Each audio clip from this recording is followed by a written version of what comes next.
जय जय राम, जय सिया राम, जय भगवान भोलेनाथ। नमस्कार मेरे प्रिय मित्रों, आप सभी का स्वागत है हमारे YouTube चैनल में।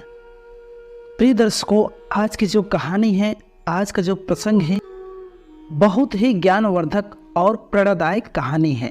दोस्तों, इस कहानी को लास्ट तक जरूर सुनिएगा। अगर इस कहानी को आप लास्ट तक सुनते हैं तो आपको बहुत सारी ज्ञान की बातें सुनने को इस कहानी में आपको मिलेगी।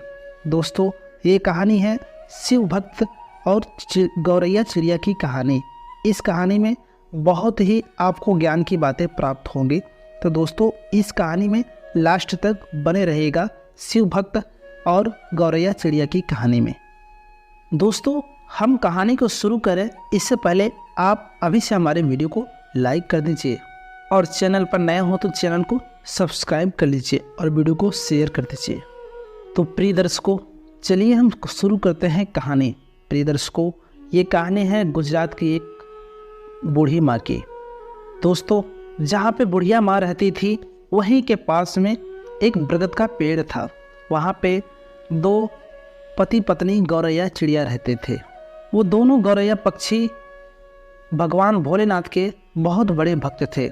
वो जब भी भगवान भोलेनाथ के मंदिर में पूजा अर्चना आरती होता था तो वो दोनों पक्षी भगवान भोलेनाथ की आरती को बहुत ध्यान से सुनते थे और उनसे बहुत अथाह प्रेम करते थे और उनका निराधार भक्ति करते रहते थे।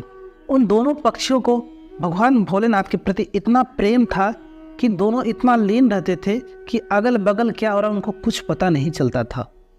उस दोनों गौरैया पक्षी का नित्य दिन यही काम था कि जब भी मंदिर में घंटी बजती थी तो दोनों गौरैया पक्षी अपने घोंसले को छोड़ करके उस मंदिर में जा करके बैठ कर पूजा अर्चना करते थे और भगवान भोलेनाथ में ध्यान लगाते थे। प्रिय दर्शकों, उन दोनों पक्षियों का रोज़ का यही काम था। जब वो भगवान भोलेनाथ का पूजा पाठ कर लेते थे उसके बाद वह भोजन की तलाश में निकल पड़ते थे। वह अपने परिवार के लिए भोजन को ले करके आते थे। प्रिय दर्शकों, उस मंदिर के पास जो बूढ़ी माँ रहती थी उनके कोई संतान नहीं थे। उनका हाल चाल लेने के लिए कोई नहीं था, कोई उनका रिश्तेदार नहीं था। वो बिल्कुल अकेली थी। प्रिय दर्शकों, उस बूढ़ी माँ को पक्षियों के प्रति बहुत ही प्रेम था, बहुत ही आदर सत्कार था कि उस बूढ़ी माँ के जीवन में कोई औलाद नहीं थे, कोई उनका अपना नहीं था। इसलिए वह पक्षियों से बहुत ज़्यादा प्रेम करते थे। वह बूढ़ी माँ नित्य दिन अपने छत पर पक्षियों के लिए दाना पानी का व्यवस्था करती थी। हर रोज़ वह अपने छत पर पक्षियों के लिए दाना पानी रखती थी क्योंकि उनको पक्षियों के प्रति बहुत ज़्यादा प्रेम और स्नेह था। प्रिय दर्शकों, नगर के सारे पक्षियाँ बूढ़ी माँ के छत पर आकर दाना चुगा करते थे। प्रिय दर्शकों, वो दोनों शिव भक्त गौरैया पक्षी उसी बूढ़ी माँ के छत पर दाना चुगने जाया करते थे।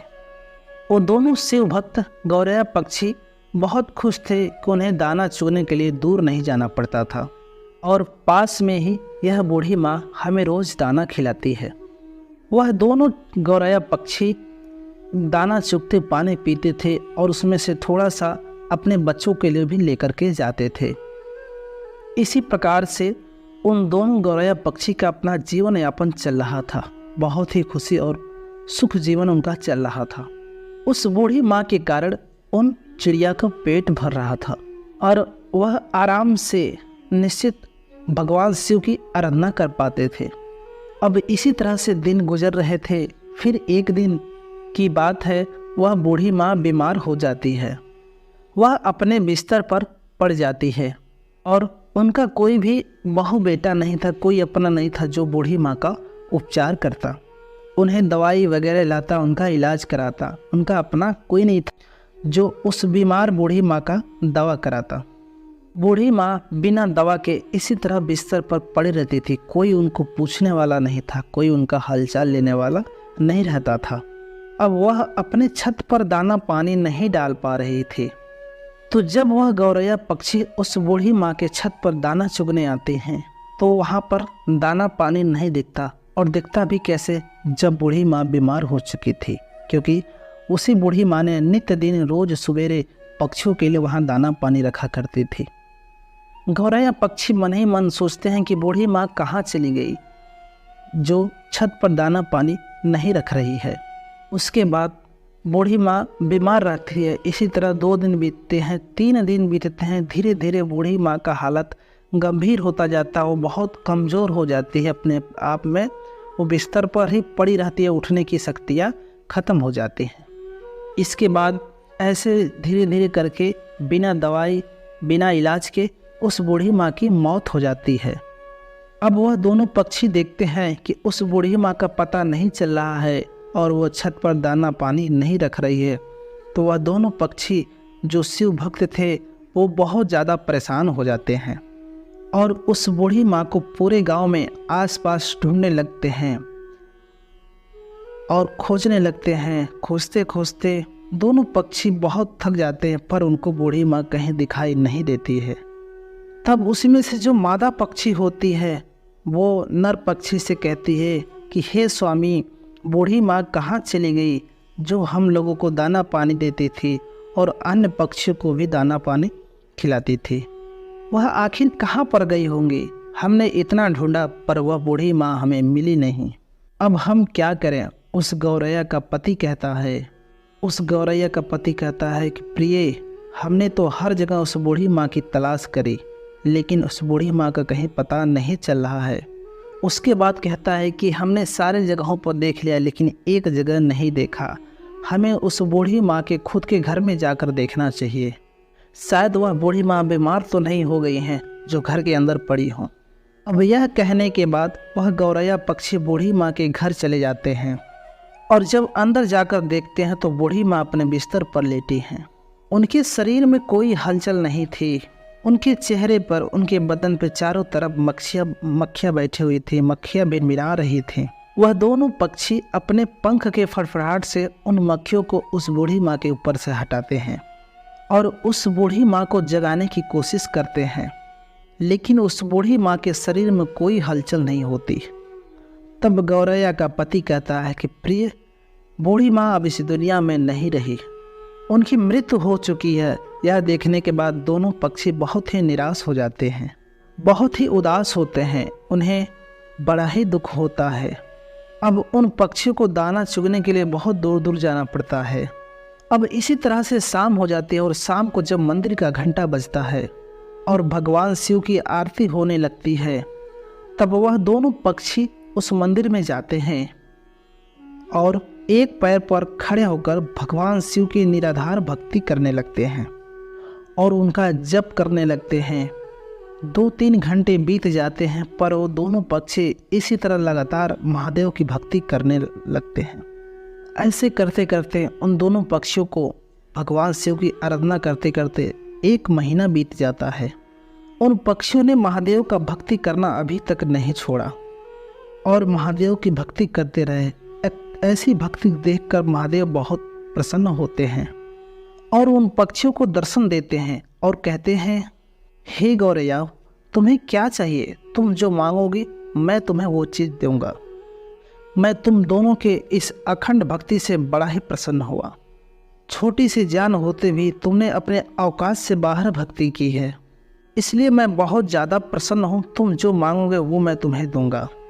उस पर गौरैया पक्षी कहती है कि हे भगवान भोलेनाथ, हमें और कुछ नहीं चाहिए। हमारे उस बूढ़ी माँ के पुण्य आत्मा को वापस लौटा दीजिए, उन्हें दोबारा से जीवित कर दीजिए, हमें बस यही चाहिए। भोलेनाथ कहते हैं, हे पक्षियों, ये सृष्टि का नियम है, जो एक बार मर जाता है उसका शरीर में आप वापस वो आत्मा नहीं आती है, इसलिए मैं सृष्टि के चक्र में कैसे बाधा बन सकता हूँ। तुम और कुछ मांग लो मुझसे। उस पर चिड़िया ने कहा, नहीं भोलेनाथ, हमने जो मांगा बस आप हमें वही दे दीजिए, हमें और कुछ नहीं चाहिए, हमें बस हमारी बूढ़ी माँ को वापस कर दीजिए। उस पर भोलेनाथ ने कहा, पक्षियों, अब उस बूढ़ी माँ का शरीर गल चुका है, उसके शरीर में कीड़े लग चुके हैं और उनका शरीर खराब हो चुका है। मैं कैसे जीवित कर सकता हूँ? जब उनका शरीर ही ठीक नहीं रहा तो मैं उसके अंदर कैसे प्राण डाल सकता हूँ?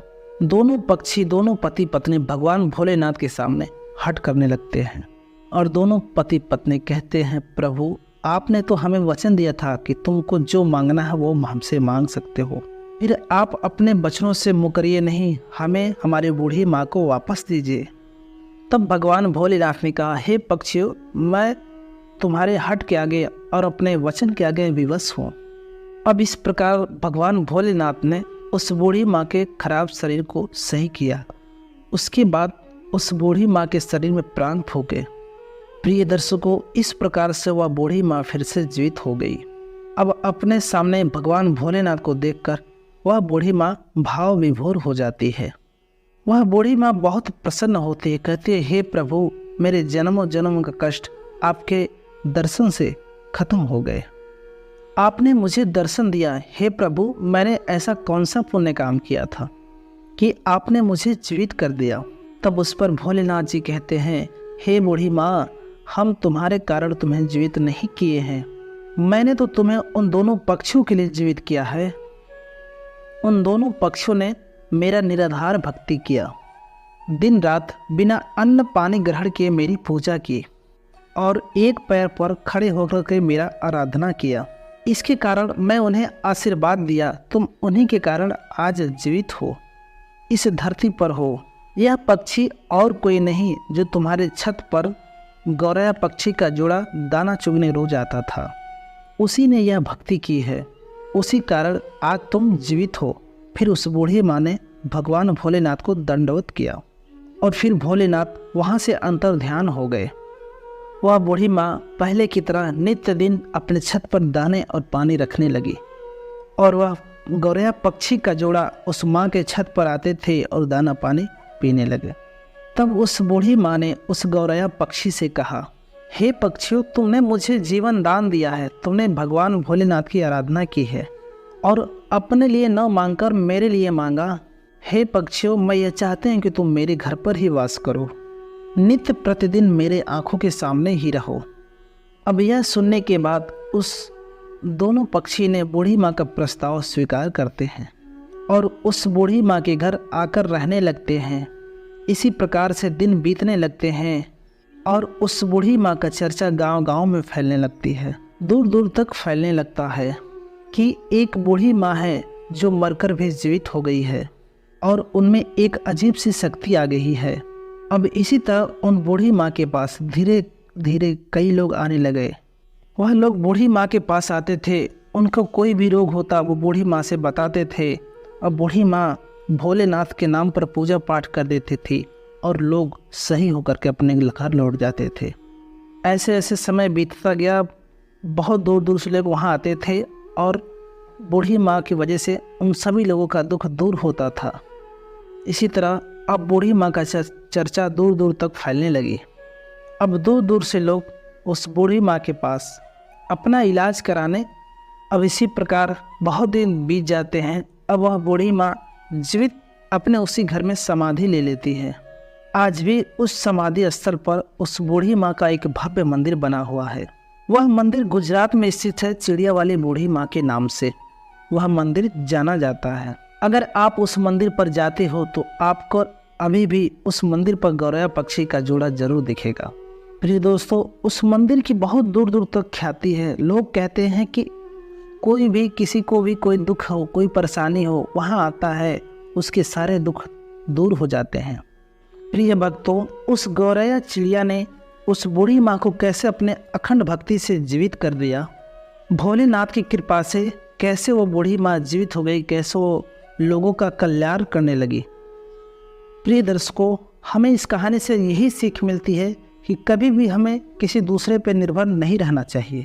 प्रिय दर्शकों, वो दोनों पक्षी उस बूढ़ी माँ के ऊपर आश्रित थे, बूढ़ी माँ के भोजन से ही आश्रित थे। जब बूढ़ी माँ नहीं थी, वह दोनों पक्षी भटकने लगे कि हमें भोजन कहाँ से मिलेगा, क्योंकि उन्हें आदत नहीं थी दूर दूर जाने की। इसलिए कभी भी किसी दूसरे पे आपको निर्भर नहीं रहना चाहिए, अपने खुद के ऊपर निर्भर होना चाहिए, आत्मनिर्भर होना चाहिए, अपने आप पे आपको निर्भर होना चाहिए। कभी भी जीवन में किसी दूसरे के ऊपर निर्भर नहीं होना चाहिए। दोस्तों, यही सीख मिलती है हमको इस कहानी से। प्रिय दर्शकों, क्योंकि उन्हें दूर दूर जाने की आदत नहीं थी, उनको रखा रखाया भोजन मिल जाता था, इसलिए कभी भी हमें कठिन परिस्थिति की सामना करने के लिए अपने आप को तैयार रखना चाहिए। तो प्रिय दर्शकों, ये कहानी आपको कैसी लगी कमेंट बॉक्स में ज़रूर बताएं और कमेंट बॉक्स में हर हर महादेव ज़रूर लिख दीजिए। प्रिय दर्शकों, यह कहानी आपको अच्छी लगी हो तो वीडियो को लाइक ज़रूर कर दीजिएगा और लाल बटन को दबाकर चैनल को सब्सक्राइब ज़रूर कर दीजिएगा, क्योंकि हम ऐसे ही प्रेरणादायक और ज्ञानवर्धक कहानियाँ लाते रहते हैं। मिलते हैं हम आपसे एक और नई वीडियो के साथ, तब तक के लिए नमस्कार, जय श्री राम।